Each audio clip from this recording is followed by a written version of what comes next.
Hello to you. Our passage discussion tonight is Hebrews chapter 10, specifically verses 24 to 30. But might I suggest that you read through the first 30 verses twice? If you have two different versions in your group, do that. Just pause and listen gently to it, and then maybe make initial comments to one another.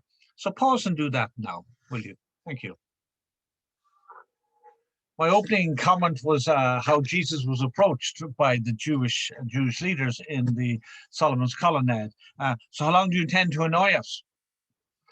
I wonder, do you have a story to tell about the worst thing that was ever said to me? Maybe you don't want to do that, but you might want to pause and just say, you know, that kind of hostility does come, and maybe you want to name it for a second.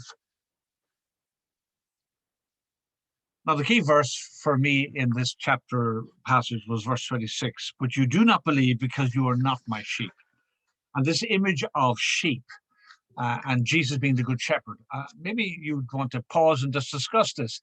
What does it mean for Jesus to be the good shepherd? What is the implications of shepherd as a metaphor? And also for you as a sheep, the pros and cons of being a sheep and the positive negativities of just being an actual sheep. Maybe discuss that for a second. Pause and do that just now. Well, I had three points for you from this, that the sheep hear my voice, and that the sheep are not the ones who are deaf, I said.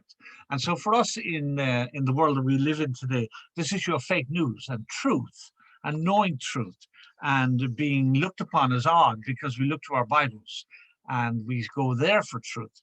I wonder what you want to comment about the struggle there, and about also how the world infiltrates our thinking and that we adopt non-biblical attitudes and manners to things. Maybe you want to name some of those that you notice as well. So pause and do that now for a second. Psalm 119 verse 16 says, I delight in your decrees, I will not neglect your word. And the same Psalm in verse 105, your word is a lamp to my feet and a light to my path. My second and third points were to do with the fact that we are privileged as Christians in that I give them eternal life and they shall never perish, verse 28.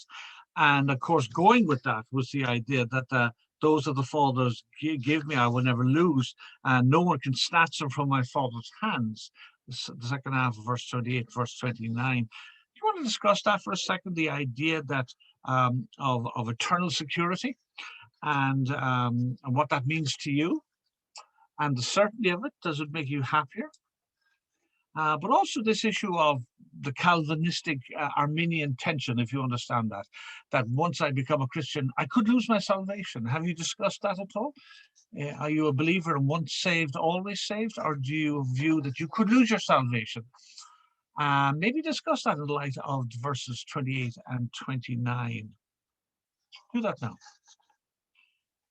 And my final thought, of course, is those of us who find ourselves within the sheep pen, seeking to relate to people who are not in the sheep pen, maybe who look to Jesus as somebody who's just an annoyance to them and really dismiss him. Maybe how do you react to that? How do you interface with people who are not in the sheep pen in terms of Jesus, bringing Jesus to them? Do you have a recent story of someone who you spoke with? Are there names of people that you would like to pray with and maybe you should forward tonight? And maybe you should do that before the group ends. But all the best.